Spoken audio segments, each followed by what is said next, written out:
Chapter 2. To watch the sunrise. The next morning I was awakened early by a certain 11-year-old girl, calling my name. We ran through the halls, the early strands of light streaming through the stained glass windows. Once outside, we slowed to a jog. The air was quiet with the slightest breeze. It was cool and comfortable, with all of the makings of an early spring. She led me to a place I had not been in ages, the stables. It was warmer inside, but just as quiet. The sun rising was making the cobwebs glow, and the mulch seem inviting. Lisa led me to a large stall in the back, and I gasped at such a beautiful sight. "Lisa, that's lovely," I said, grabbing her shoulder. "Yeah, I thought you'd like it," she replied, giving me a hug.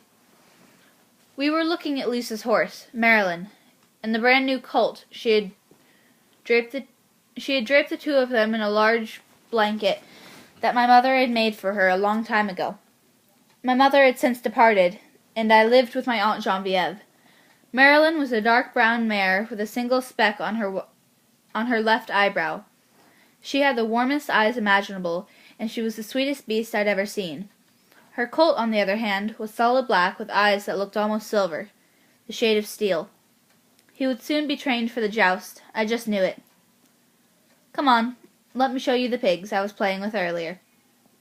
She yanked my hand to the right, calling me back towards the main entrance. "I got to feed them and everything," she rambled. When we arrived, she began to climb into the empty pen, suddenly realizing that her friends weren't there. "Didn't you say they were being brought in for slaughter?" I asked. Her eyes fell to the ground, and she dropped her posture. "I'm sorry. How about some breakfast? Surely the cook has prepared a feast by now. It's almost, 3 a.m.? How dare he sleep in so late?" She chuckled, finally seeing how early it actually was. We walked back, watching the sunrise, and I noticed how sad she had been, and, well, I couldn't help myself. "Come on, you showed me something beautiful, I'll show you one." We raced over to the nearest corner of the wall that surrounded the kingdom. "Okay, on the count of 3, I'll give you a boost." "What?" she cried. Her eyes were bulging. "You want to leave the kingdom? Why?" "We're not leaving the kingdom, just the part with the walls. The kingdom stretches for miles, and besides, nobody will be up for hours. It's still partially dark." I gestured for her to put her foot in my hand. She did. 1, 2, 3.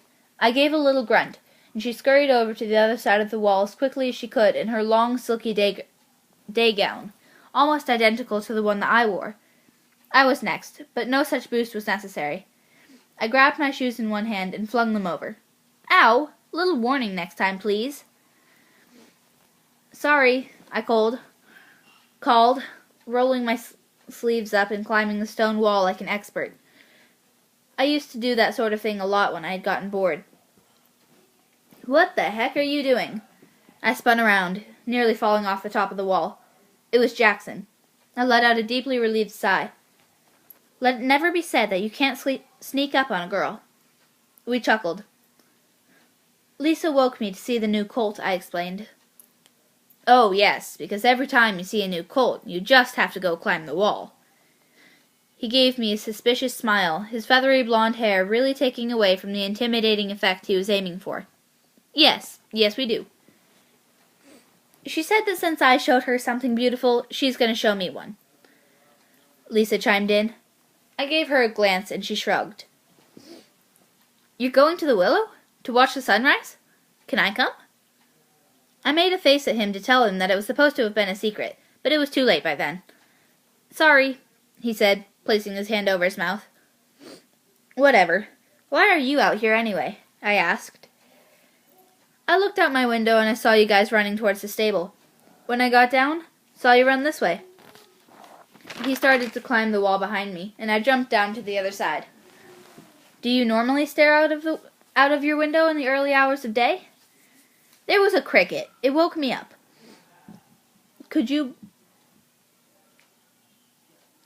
It woke me up. Couldn't get back to sleep." "You really think you can get there and back by the time day breaks?" "I'm gonna try." "So, Willow," Lisa nagged. What's willow? It's a tree. Really big. Got these cool leaves that are really long. Are you leading or am I? The sun is going to be up at any moment, he said, redirecting his voice to me. I rolled my eyes and started to jog through the tall grass and around the rocky terrain. Moments later, we arrived at a cliff. Well, after you. Jack gestured for Lisa to continue. What? No way! I'm not going off a cliff, she shouted. I'll go, chickens. What? Jack protested, as I climbed down the side of the 20-foot drop. It took a little while to get Lisa down, but we did, and just in time. A little further down the road, we reached the tree, climbing into its branches and watching the horizon brighten. There were boulders everywhere, and pebbles to surround them, along with tall bundles of grass to fill the cracks. The willow had long hair that fell gently in front of a brilliant array of wet reds and gold. I must say, I missed that tree. We used to go there in the middle of the night and tell horror stories.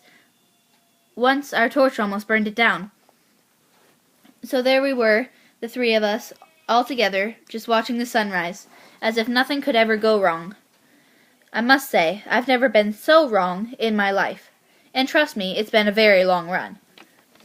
That was the last full moment of peace that we would all have together before that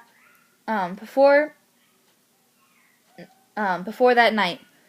And I wouldn't get a perfect moment like that again for a very long time to come.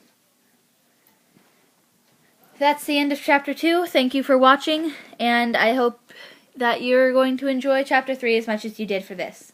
Leave a like if you enjoyed, and Chapter 3 should be out soon.